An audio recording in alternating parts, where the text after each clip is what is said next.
Ωραίες καταστάσεις. Στη σκιά των ασφικτικών πιέσεων που δέχεται η Ελλάδα για το προσφυγικό, επίσκεψη στη Λέσβο πραγματοποίησε ο Γάλλος Υπουργός Εσωτερικών. Ο Γάλλος Υπουργός είπε ότι η χώρα μας χρειάζεται την ευρωπαϊκή αλληλεγγύη, απέφυγε ωστόσο να σχολιάσει την ακραία στάση άλλων χωρών που μιλούν για έξοδο της Ελλάδας από τη Σέγγεν. Μήνυμα στήριξης προς την Ελλάδα για τις προσπάθειές της στο προσφυγικό από το Γάλλο Υπουργό Εσωτερικών που πραγματοποιεί επίσκεψη αστραπή στη Λέσβο. Il faut aussi que les pays de l'Union européenne, et c'est le cas de la France, soient en situation d'aider la Grèce dans un contexte où nous devons être solidaires les uns des autres. Παρά τις επιμόνες ερωτήσεις του Αλφα, ο Καζνεύ δεν θέλησε να σχολιάσει την προκλητική συμπεριφορά ευρωπαϊκών χωρών που θέτουν ζήτημα εξόδου της Ελλάδας από τη ζώνη Σέγγεν. C'est comme ça.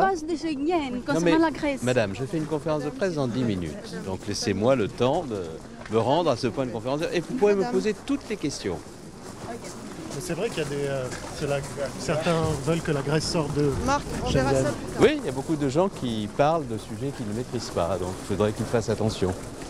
Ο Υπουργός Εσωτερικών της Γαλλίας μίλησε με τους εργαζόμενους και τους εθελοντές εδώ στο hot spot στη Μόρια και θέλησε να μάθει από τους ίδιους τι ακριβώς συμβαίνει.